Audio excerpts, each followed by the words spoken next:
నూలు నూలులో శతాబ్దాల గౌరవం, పట్టు పరంపరకు ప్రతీక, సంప్రదాయానికి శాశ్వత చిరునామా సఖీ.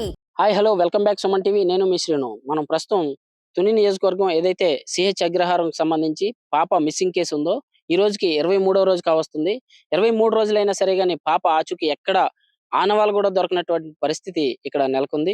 అయితే దీనికి సంబంధించి ప్రత్యేకించి పోలీస్ బలగాలే కానివ్వండి, ఏదైతే ఎన్డీఆర్ఎఫ్ బలగాలే కానివ్వండి, ఎస్డీఆర్ఎఫ్ బలగాలే కానివ్వండి, ఏదైతే ప్రత్యేకించి తీసుకొచ్చినటువంటి శ్రీశైలం నుంచి హనుమాన్ బృందం, డ్రోను ఫ్లై చేసే బృందం ఏదైతే ఉందో ఈ ఈ డ్రోన్లు ప్రత్యేకించి థర్మల్ డ్రోన్లు అని చెప్పుకోవచ్చు. థర్మల్ డ్రోన్‌కి సంబంధించి చిక్కని విషయం అంటూ ఏది ఉండదు. అలాంటిది ఆ డ్రోన్‌కి కూడా ఎటువంటి ఆచూకీ దొరకకపోవడం, తర్వాత ఏదైతే ఎస్‌డీఆర్‌ఎఫ్, ఎన్‌డీఆర్‌ఎఫ్ బలగాలను కూడా వెనక్కి పంపించడం, స్టాండ్ బైలో పెట్టడం కూడా జరిగింది. అయితే దీనికి సంబంధించి ఇంకేదైనా అప్డేట్ ఉందా? ఇంకో విధంగా ఏదైనా ట్రై చేయొచ్చా అనే కోణంలో కూడా పోలీసులైతే పూర్తిగా నిమగ్నమై ఉన్నారని చెప్పుకోవచ్చు.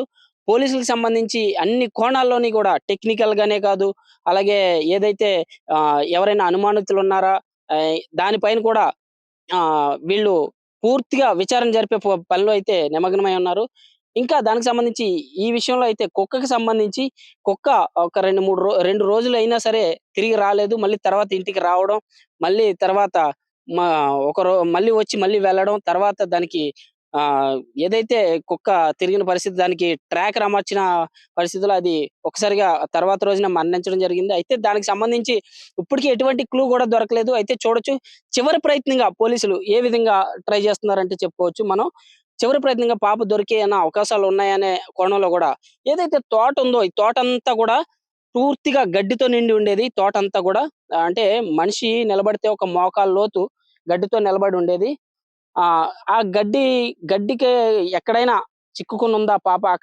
ఇక్కడ గడ్డిలో ఎక్కడైనా చిక్కుకునుందా అనే కోణంలో కూడా పోలీసులు పూర్తిగా ఈ యొక్క పోలీసులు శాఖ అనుమతులతో శుభ్రం ఈ తోటంతా కూడా క్లీన్ చేయించడం, ట్రాక్టర్ తోటి క్లీన్ చేయించడం జరుగుతుంది. ఏదైతే పోలీసు వారి ఆదేశాల మేరకు తోట మొత్తం కూడా క్లీన్‌గా చేయించడం జరుగుతుంది. ఇది మొత్తం చూడొచ్చు.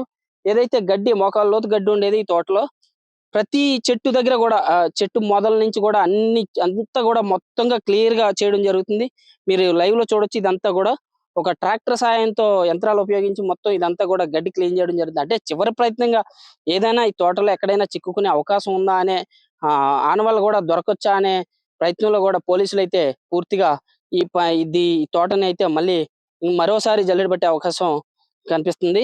చూడొచ్చు. అయితే ఇంకా ఎక్కడైనా క్లూ దొరక్కపోద్దా అని చూస్తూ ఉన్నారు. అయితే చిన్నారి తల్లిదండ్రులు ఎవరైతే ఉన్నారో, చిన్నారి తల్లిదండ్రులు ఇప్పటికీ కూడా 23 రోజులు కావస్తుంది. మా పాప దొరికే అవకాశాలు ఉన్నాయేమో అని కూడా ప్రతి ఒక్కరు వచ్చిన ప్రతి ఒక్కరు కూడా ప్రజలందరూ కూడా దేవుడిని ప్రార్థిస్తూ ఉన్నారు. అంటే పాప దొరకాలి, పాప దొరకాలి, పాప అంటే ఈ వార్త సంచలనం అయిందనే చెప్పుకోవచ్చు. పాప దొరకాలి అనే ఒక కోణంలో ప్రతి ఒక్కరు కూడా అనేక ప్రార్థనలు చేస్తూ ఉన్నారు.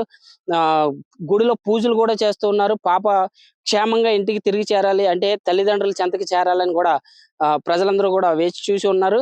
అయితే తల్లిదండ్రులు కూడా ఇప్పటికీ కన్నీరు మున్నీరుతో ఉన్నారు. అంటే పాప తల్లి ఏదైతే భవానీ ఉందో 2 రోజుల క్రితం అస్వస్థత కూడా గురైంది. అంటే పాప కోసం ఆలోచిస్తూ, ఏడుస్తూ రోజు తిండి మానేసినటువంటి పరిస్థితులైతే మనం చూసాం. పాప తల్లిని వెంటనే హాస్పిటల్‌కి తీసుకువెళ్ళడం, మళ్ళీ పాప తీసుకెళ్ళిన తర్వాత ఏదైతే ట్రీట్మెంట్ చేయించి మళ్ళీ కోలుకునే ప్రయత్నం అయితే ఇక్కడ చేశారు. చూడొచ్చు మన విజువల్స్‌లో కూడా తల్లి కూడా బాగా అస్వస్థతకు గురైందని చెప్పుకోవచ్చు. ఏది ఏమైనా పాప మొత్తానికి దొరికితే అందరూ కూడా చాలా సంతోషించే అవకాశాలు ఉన్నాయని కూడా మనం చెప్పుకోవచ్చు. ఇప్పుడు మనం అయితే 23వ రోజు ఈ తోటలో ఉన్నాం. తోట చూడొచ్చు. మొత్తం అంతా కూడా తోట మొత్తం కూడా ఒక 2, 3 ట్రాక్టర్లతో మొత్తం కూడా క్లీన్ చేయించడం జరుగుతుంది. చూద్దాం ఈ విధంగా ఏదైనా క్లూ దొరకపోద్దా అని కూడా వేచి చూడాలి.